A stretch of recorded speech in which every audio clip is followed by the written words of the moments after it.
La obesidad se define como el depósito excesivo de grasa que interfiere con la salud porque aumenta el riesgo de diabetes tipo 2, enfermedad cardiovascular y otras complicaciones mecánicas y la predisposición a algunos tumores. Los riesgos se estiman, como vamos a ver ahora, según el índice de masa corporal. Entonces, como podemos observar, a mayor índice de masa corporal, mayor mortalidad, en primer lugar por enfermedades cardiovasculares, luego por cáncer y por enfermedades respiratorias. Estas últimas tienen una curva en J porque también a menor peso, mayor mortalidad. Decimos que hay exceso de grasa corporal cuando los hombres supera el 25% del peso y en las mujeres el 33%. Acá pueden ver la prevalencia de sobrepeso y obesidad en 2015 y su proyección alarmante para el 2030. En estos gráficos lo que vemos es el porcentaje de adultos con índice de masa corporal más de 30 en Estados Unidos y abajo a la izquierda ven su progresión a través del tiempo, en lo mismo a nivel mundial. En Argentina tenemos los datos de la cuarta encuesta nacional de factores de riesgo que muestran una prevalencia de obesidad de un índice de masa corporal más de 30 del 25.4% y si sumamos exceso de peso más obesidad llegamos al 61.6%.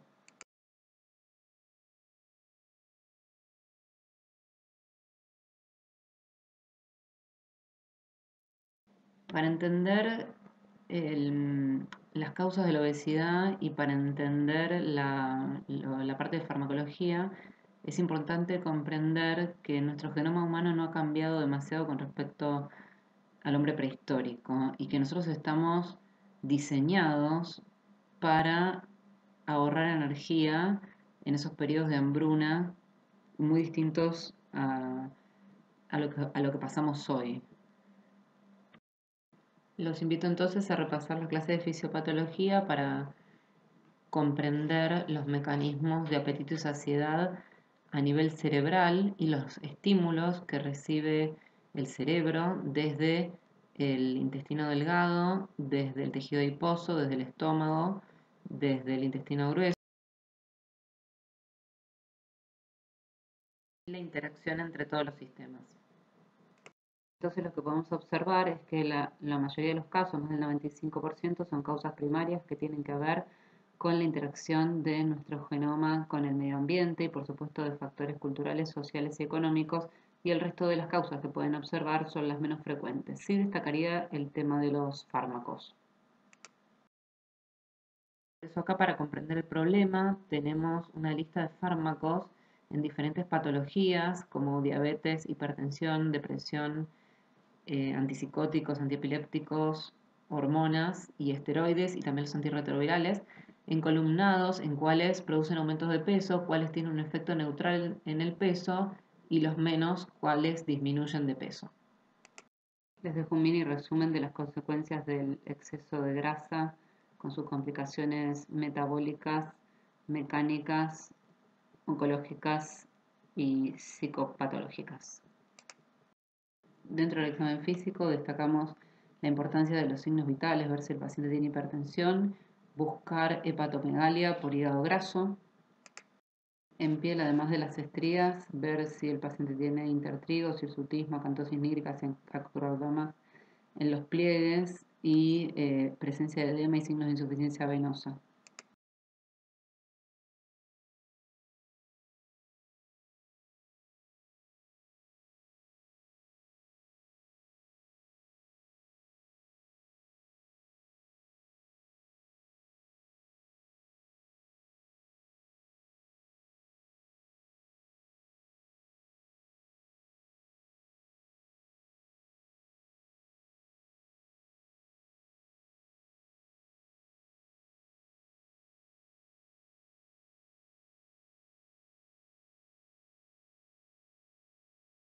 De masa corporal es una de las mediciones que más utilizamos a diario.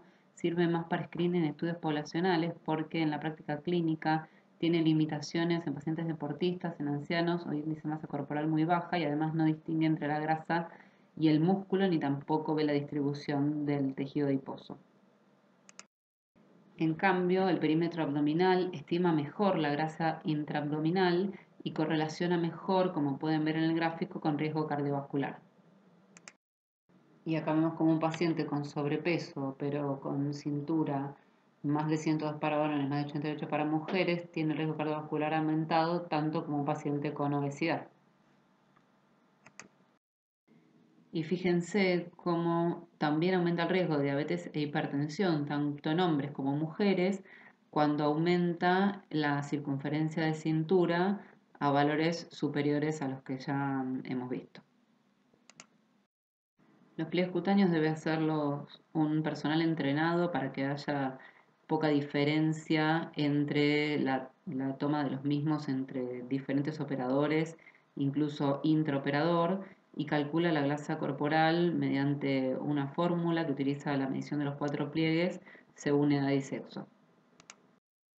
Tanto DEXA como tomografía y resonancia tienen alta precisión, pero se usan solamente en estudios de investigación. La bioimpedancia sí se utiliza en la práctica clínica, calcula la proporción de masa magra y masa grasa a través de una pequeña corriente eléctrica que no percibe el paciente y de acuerdo a la resistencia que experimenta esa corriente, cuanto mayor resistencia, mayor es la grasa corporal. Comparado con DEXA, subestima la masa grasa en obesos y en pacientes con baja grasa corporal y puede sobreestimar la masa libre de grasa.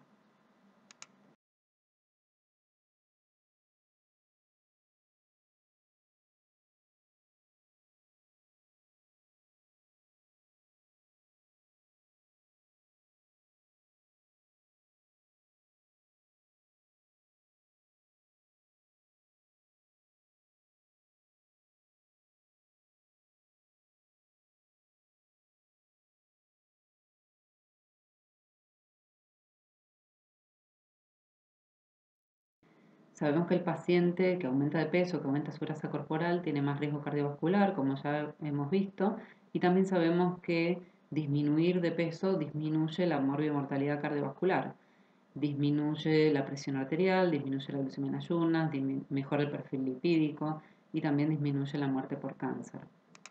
En lo que respecta al tratamiento, voy a hablarles yo solamente del tratamiento farmacológico. Recordemos que el tratamiento interdisciplinario con plan alimentario y actividad física se propone a todos los pacientes con índice de masa corporal más 25. Utilizamos fármacos cuando el índice de masa corporal es más de 30 o más de 27 con comorbilidades y cirugía bariátrica para pacientes con índice de masa corporal más de 40 o más de 35 con comorbilidades. No todos los fármacos que bajan de peso cumplen los criterios de fármaco para obesidad y acá tienen los criterios según FDA Estados Unidos y EMEA Europa. Fármacos para obesidad pueden actuar a nivel central hipotalámico, pueden actuar a nivel periférico en la absorción de nutrientes o aumentando el gasto energético. Estos últimos no se utilizan por ahora. Bueno, hay fármacos como la sibutramina que les voy a nombrar, aunque ya no estén más en el mercado, porque se han utilizado durante varios años y hay pacientes que todavía nos refieren a haberlo consumido. La sibutramina es un inhibidor de la captación de serotonina y noradrenalina a nivel central, produce saciedad precoz y los trabajos demuestran una pérdida de peso del 10%.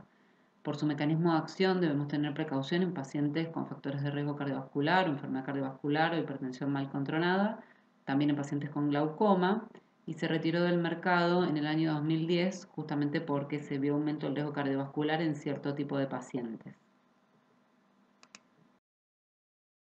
Fue el estudio por el cual la sibutramina salió del mercado, un estudio en casi 10.000 pacientes, pero estos pacientes tenían más de 55 años, enfermedad cardiovascular, diabetes, y si ven el gráfico superior, en donde se evaluó eventos cardiovasculares como IAM fatal o ACV, ahí es donde se separan las curvas de sibutramina versus placebo en este grupo de pacientes, por lo cual salió del mercado.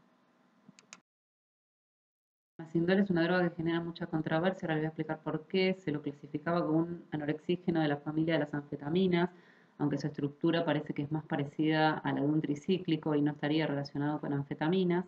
Inhibe la recaptación de dopamina y noradrenalina también a nivel central, disminuyendo el apetito, pero también puede producir excitabilidad, irritabilidad y aumento del riesgo cardiovascular y produce rápida tolerancia, dependencia y tiene alto potencial de abuso. Por razones se retiró en Europa del mercado. En Argentina, fíjense, en septiembre del 2016 el Ministerio de Salud no recomienda el Masindol para el uso en pacientes con obesidad. Sin embargo, en julio del 2016 hay una publicación de ANMAT que dice que el Masindol está aprobado para pacientes con obesidad con índice de masa corporal mayor a 30. Por eso es importante buscar bibliografía internacional que nos avale o no para el uso de estas drogas. Y en este estudio, que es un metaanálisis del 2017 de 25 estudios, vemos que estas drogas en las cuales está incluido el Masindol no cumpliría los criterios de descenso de peso según FDA, que es en Estados Unidos. En este estudio mexicano de 8 años de duración, en que se utilizó Masindol, los pacientes lo toleraron bien, los efectos adversos fueron leves y los más frecuentes fueron boca seca, polipsia y constipación.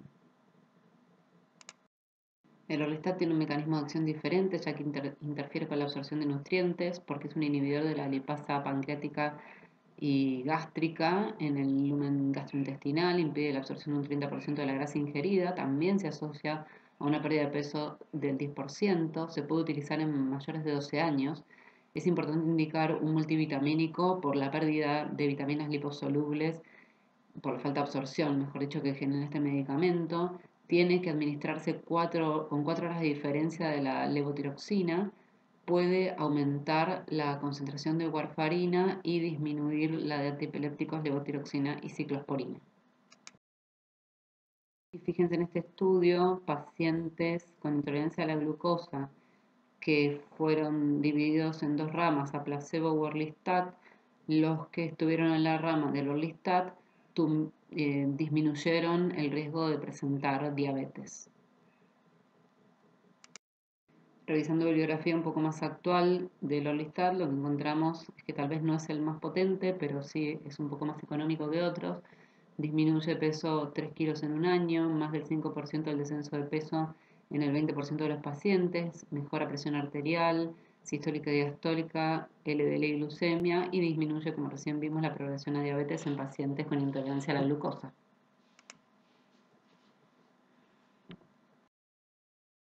Efectos adversos, teniendo en cuenta su mecanismo de acción, podemos encontrar esteatorrea, flatulencias, incontinencia fecal y también malabsorción de vitaminas, colelitiasis y nefrolitiasis. En el año 2010, la FDA envió un warning, un cuidado por casos muy aislados de injuria hepática. Volvemos a fármacos de acción central. Es importante tener en cuenta que muchos fármacos de acción central no queremos aumentar la dosis a dosis máxima por los efectos adversos que tienen y por eso es mejor combinarlos con otras drogas, ambos a dosis más bajas, para disminuir los efectos adversos y tener un mejor efecto en descenso de peso. La fentermina es una droga que se utiliza desde hace muchos años, que es un agonista adrenérgico que actúa en neuronas de segundo orden del núcleo paraventricular, produciendo saciedad. Entonces se usa desde hace muchos años, estaba aprobada para uso corto, no más de 3 meses como monodroga. Como efectos adversos produce boca seca, insomnio, mareos e irritabilidad con un leve aumento de frecuencia cardíaca y presión arterial. No se debería combinar con inhibidores de monamina oxidasa, otros simpático-miméticos, y tener precaución en pacientes, no se puede usar en pacientes con glaucoma o hipertiroidismo. Por lo tanto, los candidatos para esta droga serían pacientes jóvenes sin enfermedad cardiovascular, coronaria o hipertensión descontrolada, ni ansiedad ni insomnio. Aumenta la acción GABA y disminuye la acción glutamatérgica, mejora la eficacia de GABA en neuronas que responden a la leptina. Es una droga que se ha usado como antiepiléptico y que como efectos adversos produce temblores, inestabilidad, trastornos del lenguaje, somnolencia y puede producir cálculos renales. Pero la dosis que se utiliza en obesidad, como ustedes pueden ver en la parte inferior, es menor casi la mitad que se utiliza en convulsiones. Este es uno de los casos en los que vemos que se combinan dos drogas a dosis más bajas de las que se venían utilizando para disminuir sus efectos adversos y potenciar el efecto en obesidad. Acá en este estudio se vio la combinación de fentermina-topiramato comparada con placebo en dosis medias, dosis recomendadas, y dosis altas, y ustedes pueden ver en el gráfico inferior la disminución de peso que se produce a lo largo de 56 semanas, acompañada de reducción de hemoglobina glicosilada en pacientes con diabetes y disminución de la progresión en pacientes que no tenían diabetes a diabetes. Entonces, con esta combinación de drogas ya vimos los efectos adversos, hay que discontinuarla o aumentar la dosis si no logramos un 3% de descenso de peso a lo largo de 12 semanas de la dosis recomendada, y discontinuarlo si no vemos un 5% de descenso de peso a la dosis a las 12 semanas luego de la dosis máxima. El topiramato puede producir labio leporino, por eso está contraindicado en el embarazo, y el paciente ideal sería un paciente en el cual queremos suprimir el apetito, que no tenga antecedentes cardiovasculares, y se puede utilizar en pacientes que han tenido ganancia de peso por antidepresivos. No se recomienda en pacientes con antecedentes de enfermedad cardiovascular. La lorcacerina es otra droga que actúa a nivel central, pero esta vez como agonista de receptores de serotonina, los de receptores 5-hidroxitriptamina 2C, diferente de otras drogas más antiguas que utilizaban los 2B con complicaciones valvulares. Como efectos adversos puede dar mareos, náuseas y cefalea. La droga lorcacerina no está disponible en Argentina, al igual que lo que vimos recién, que es fentermina-topiramato. La dosis recomendada de lorcacerina es de 10 miligramos 2 veces por día o de 20 miligramos una vez al día. Hay que discontinuarla si no produce por lo menos un 5% de descenso de peso a las 12 semanas. Y tendría una interacción teórica con inhibidores de recaptación de serotonina con un posible síndrome serotoninérgico, pero no se ha reportado en los estudios de investigación. Los efectos adversos que puede presentar lorcacerina serían cefaleos, mareos, fatigas, náuseas, boca seca y constipación. Demostró seguridad cardiovascular. Solamente hay que tener cuidados en pacientes que tienen enfermedad valvular conocida o insuficiencia cardíaca. Así que el candidato ideal para esta droga sería un paciente con falta de saciedad y pacientes con diabetes y enfermedad cardiometabólica por mejoría de estos parámetros en los estudios de investigación. Hace poco salió un aviso de FDA que requiere el retiro de lorcacerina del mercado por el aumento del riesgo oncológico de mama, sobre todo. Volviendo a las drogas que actúan a nivel central y a la combinación de drogas, esta combinación de naltrexona bupropión sí la tenemos disponible en Argentina desde el año pasado, del año 2019. El bupropión activa neuronas que producen saciedad en el hipotálamo, que son las neuronas de propiomelaanocortina, y inhibe la recaptación de dopamina y norepinefrina. Y la naltrexona es un antagonista opioide que antagoniza el feedback negativo que impide la liberación de propiomelaanocortina también a nivel central. Por este mecanismo entonces aumentan los mecanismos de saciedad. En bupropión se utilizan dosis progresivas de un comprimido de 8 miligramos de naltrexona más 90 de bupropión hasta 4 por día, y se debe discontinuar si no hay un descenso de peso más del 5% en la semana 16. El descenso de peso que veíamos en el gráfico anterior, también vemos que se produce descenso de peso en pacientes con diabetes y reducción de hemoglobina glicosilada y mejoría de triglicéridos y HDL. Los efectos adversos de esta combinación principalmente son náuseas, insomnio, mareos. Hay que evitarlo en pacientes con hipertensión no controlado o dolor no controlado y antecedentes de convulsiones o predisposición a las mismas. El bupropión es un antidepresivo, pero hay que tener cuidado en pacientes con ideas suicidas, así que los candidatos ideales serían pacientes con depresión, pacientes en plan de cesación tabáquica o alcohólica o con conductas alimentarias adictivas. Es un fármaco que ya conocen de diabetes. En obesidad lo usamos hasta 3 miligramos, siempre en dosis progresivas de 0,6 miligramos semanales, hasta llegar a dosis de 3 miligramos. Estos gráficos lo que podemos observar es arriba en pacientes sin diabetes, cómo disminuye el peso corporal, y abajo en pacientes con diabetes, cómo también disminuye el peso corporal con liraglutide de 3 miligramos y más con 3 miligramos que con 1,8 miligramos. Los adversos que puede presentar liraglutide básicamente son náuseas, vómitos y diarrea. También podemos observar constipación, dispepsia, dolor abdominal, leve aumento de la frecuencia cardíaca. En estudios con ratones se vio un aumento del cáncer medular de tiroides, no así en humanos, pero estaría contraindicado en pacientes con antecedentes personales o familiares de cáncer medular de tiroides aislado o neoplasia endocrina múltiple 2. Si el paciente presenta pancreatitis aguda o se sospecha, hay que suspender la medicación y no reiniciarla. El riesgo de hipoglucemia básicamente está asociado a la asociación, de estos fármacos con insulina o secretagogos. Deberíamos discontinuarlo si no hay un descenso de peso de más del 4% a la semana 16. Y el paciente ideal para esta droga sería pacientes con obesidad o sobrepeso, con inadecuada saciedad y o diabetes o prediabetes.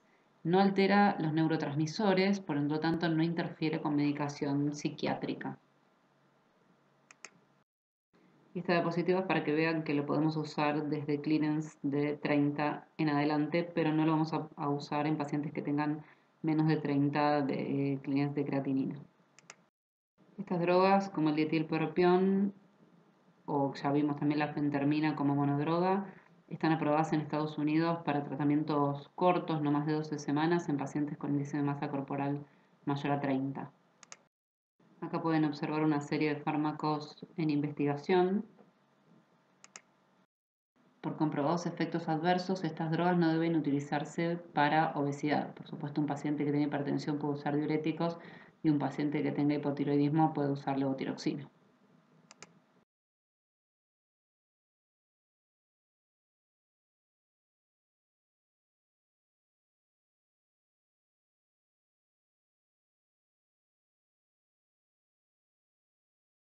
Para resumir un poco lo que dice la Sociedad Americana de Endocrinología, es que si el paciente tiene hipertensión no controlada o enfermedad cardíaca, no utilizaríamos fentermina. Ahí yo les agregué entre paréntesis tampoco macindol. Si el paciente tiene diabetes y sobrepeso o obesidad, como primera línea del tratamiento de la diabetes, deberíamos elegir metformina porque es una droga que se asocia a un leve descenso de peso y por lo menos no se asocia a aumento de peso. Y en segunda línea podemos elegir un agonista del receptor GLP-1 o un inhibidor SGLT2. Si el paciente tiene enfermedad cardiovascular, podríamos elegir lorcatina o orlistat, y yo les agregué también liraglutide. En un paciente con diabetes tipo 2 que utiliza insulina, le podemos agregar metformina, pramlintide o agonista del receptor GLP-1, porque con eso también podemos disminuir la dosis de una droga que aumenta de peso como es la insulina. Y se recomendaría, si tengo que usar insulina, como primera línea, insulina basal versus insulina prandial. Si el paciente tiene diabetes tipo 2 e hipertensión arterial, para el tratamiento de la presión elegiría IECAR-ARA2 o bloqueantes cálcicos en vez de betabloqueantes por sus efectos en la ganancia de peso. Gracias y no duden en contactarme en el foro para cualquier pregunta.